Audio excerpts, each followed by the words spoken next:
Hi, this is Lisa Dance. I'm a user experience researcher at Service Ease, and this is UX Happens in RVA. What is UX? It's user experience. It's how people interact with your website, your app, and portal, and you want it to be easy to use, efficient, and doesn't stress them out.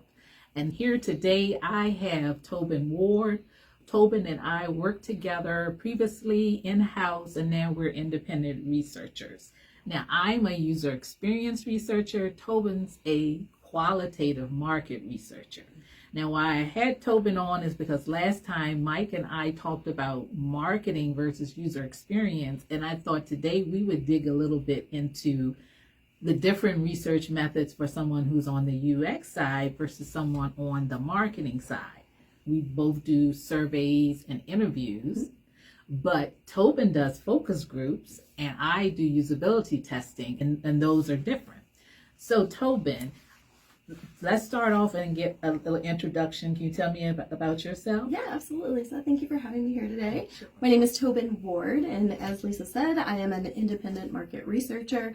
And what that means is that I do work like focus groups and also in-depth interviews, Lisa was saying, and the goal of my research is to really understand the whys behind what clients and companies are trying to learn about their products and their services.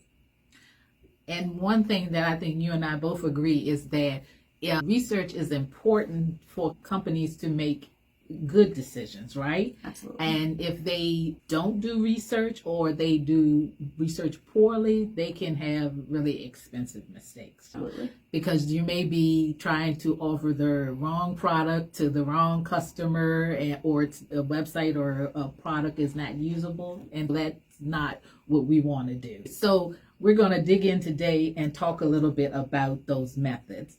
But let's first, you mentioned that you were a qualitative market researcher. So what does qualitative mean? Yeah. Big word. It is a big word, but I'm going to make it really simple. And usually I like talking about qualitative as it relates to quantitative research. So when people think quantitative research, they think numbers and surveys and things like net promoter score, pricing studies, things like that. When we talk about qualitative, instead of numbers, we're more focused on the written word and the spoken word, so what people are actually saying and digging into the whys behind that. So let's start off with, I know I've had this experience that someone will come to me and they say they want to do a survey. And part of what, as a researcher, we need to do is dig into understanding what they're trying to achieve, what information they want, and what they're going to do with it so that we can have the right method for what they need to achieve. Because surveys are very familiar, people will come and say, I want to do a survey. So what's a good time to do a survey and what's a not so good time to do a survey? That's a great question. A really good time to do a survey is when you have some very clear options and you want to find out what the best choice among those options are. Or you have a very specific metric in mind, so something like a net promoter score or an overall satisfaction score, and you want to analyze those numbers behind your product or your service. A not so great time to do a survey is when you want to explore a topic. And Mike said it really well. He said when you don't know what you don't know. You can't craft a good survey that people are going to be willing to take if you don't have at least a little bit of grounding in your topic. So qualitative research is best when you don't know what you're going to learn and you are really leaving it open to exploring your customers or the people that you're trying to learn about. I definitely agree with that. The example of a survey. Every year I do the UX Census RVA survey, which is a survey of the user experience community. And so last year, one of the questions was to understand how do they get information around user experience and how do they make connections. I didn't know exactly how people were exploring. And if I had to put in options, I was narrowing their thinking to the box of my thinking. And even though I might have added an other to it, that still was limiting what they were thinking. Mm-hmm. Instead, I made it an open-ended question, and therefore I was able to understand a lot about the different types of options of how people are getting information about user experience. And when you add that open-end question at the end, like what you're talking about, that's a really good example of how qualitative and quantitative research intersect, because that's not quantitative anymore. That open-ended question, now you need somebody to come in and analyze those responses and put numbers to those responses. How many people felt this way or that way? So that's also a great example of how the two come together.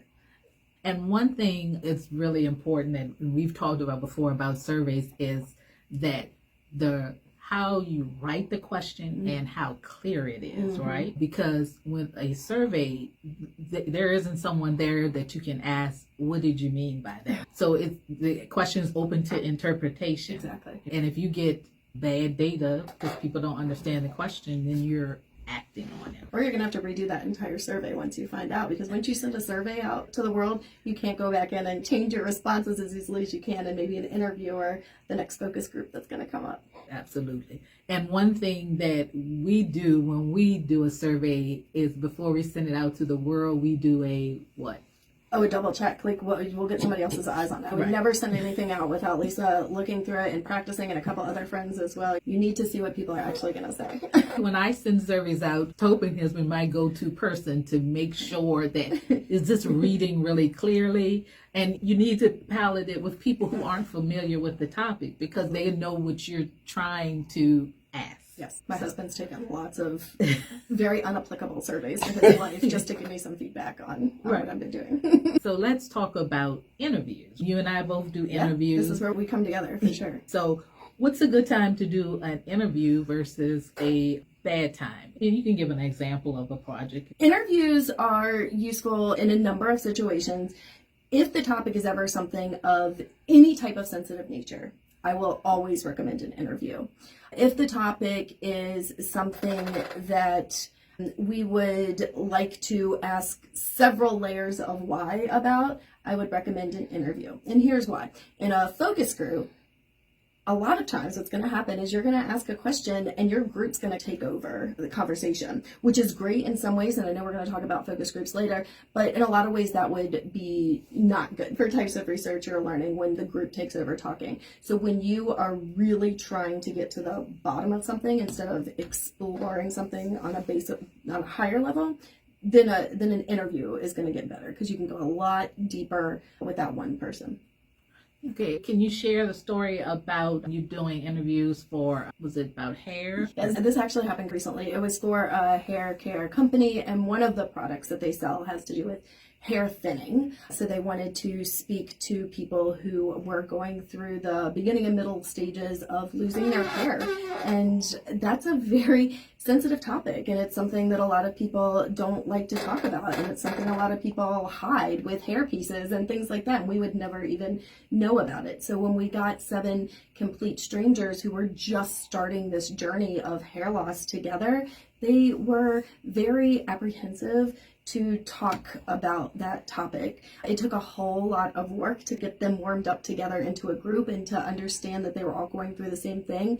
But even then, hair loss, from what we found, was a very personal journey. So it happens for so many different reasons that it was really hard for this group of people to agree on the answer to questions. So you kept getting kind of 7 different answers in the room, and interviews would have probably been better because it's a sensitive subject and because we were trying to go so deep with our learnings. Some lessons were learned there about methodology for sure. Yeah, definitely. I also know, like with interviews, when it's something that's really complex and like you said with emotions, the interview is the best choice. Because I remember when I was doing a project that was related to aging, and I was talking with a woman about how she was preparing financially for aging. And when we got to some information, she did this huge sigh and she said, I really worry about this about my parents. And if you had have done a survey, you wouldn't have gotten the power of that sigh and how it weighed her down. And then it also revealed that she wasn't worried about it so much for herself right now. She was worried about it for her parents. Being able to ask more questions about that is something you probably could not have done in a survey, and you might not could have done in a focus group. Right. Definitely with its complexity and an emotion, and just trying to really get a basic understanding of customer needs and wants. interviews, right? And you got to think about that time, the time you have available with that person too, right? In a focus group, you've probably got an hour, maybe 90 minutes, and then you're dividing that by a group of 6 or 7 people. So that's, now you're looking in your moderator who's got to ask questions and set everything up. So you're looking at about 5 to 10 minutes that you're going to hear from each person in your group, which is a significant amount of time. However, when you have those people in an interview, you're going to have even a 30-minute interview. You're going to have 20 to 25 minutes of in-depth conversation with that one person. So there's a big difference on how much time you're going to have with each person as well. Right. If they want that really depth understanding, interviews would be a great approach.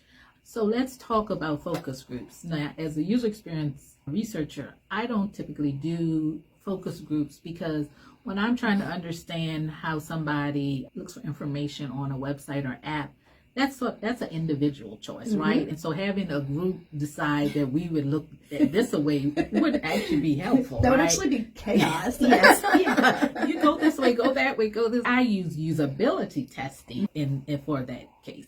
But for focus groups, can you tell me about a good time to do a focus group or not, or example? Yeah.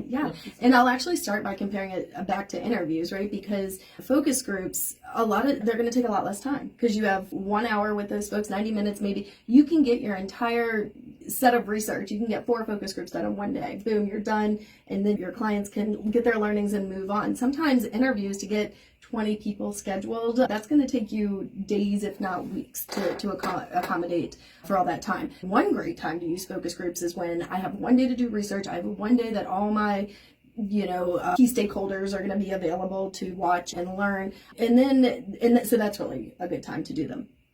Another really good time to do them is what we've been talking about with those general learnings. You have some very high level questions like, why do you like one soft drink over another soft drink? And focus groups are really good when people can bounce ideas off of each other. So I'll give you one specific example that I ran into recently, and the client wanted to do interviews. So we went ahead and we did interviews, and it was an insurance company, and they were trying to learn about home maintenance that people did on a very regular basis. I talked to 20 homeowners about what type of maintenance they were doing, and we found that people just don't have a list of home maintenance that they do. It's just all in their heads. It's all in their memory. They would say, oh, I change the filters and I do yard work and I spray for bugs. And then the next person would say, oh, I do the washing machine, clean the washing machine. And what we learned was that people only are going to tell us what's top of mind in that interview. What did they do in the last week or month? Not what they do throughout the year. So what happened was, if you would have had a group of 6 or 7 people together, they would have been able to bounce ideas off of each other. Somebody would have said, oh, and I do yard work. And the other person would have said, oh yeah, yard work, I clean gutters. That's different than doing landscaping in the garden. And we only heard from 1 out of 20 people that they clean their gutters. But I bet more than 1 out of 20 people actually clean their gutters. So a focus group is really good when you want everybody to talk together and come up with ideas as a group. And so that's a really good time to do those. I've been a participant in a focus group, and definitely I've had other people to mention something, and I'm like, oh yeah, that's right. And I could definitely appreciate with the home maintenance stuff, there are things that I want to forget about home maintenance. So if you were asking me that, I may have gotten 20 things that I don't really want to do. Exactly. Yeah, that's on your I don't want to do list for sure. That's great to give us more of an understanding of when to use focus groups. So today we've talked about surveys, we've talked about interviews, we've talked about focus groups, and I touched a little bit about usability testing. So that's trying to figure out how usable a website or app or portal or something is. One of the things that I think we would both want to reiterate is that it's important to choose the right method based on what you're trying to achieve and what you want to know and how you're going to use that information. And the only way to know that best method is to talk to somebody, whether that be you or me or somebody who has a lot of research experience and has made those mistakes before of using the wrong method for the wrong study. And if you have that type of background knowledge available to you, you can really talk somebody through, here are your objectives, here's going to be the best way to approach this research for these reasons. Definitely. And then help them understand the trade-offs of doing one thing or another. And sometimes having a conversation of, we could do it that way, but I think you're going to get unreliable information. And if you're going to make an expensive decision about it, that could be a very expensive bad decisions. Tobin, where can people find you? The easiest way to find me is on LinkedIn /Tobin Ward, TOBINWARD, one word. I always am open to talking about research, or if you have a methodology question, I'm always excited to answer a question. Or if I can elaborate on anything I've said today, I'm happy to talk to you as well. Great. I enjoy talking with you as well. I always love talking research. So again, I'm Lisa Dance, and UX happens in RVA, and I'll talk to you soon.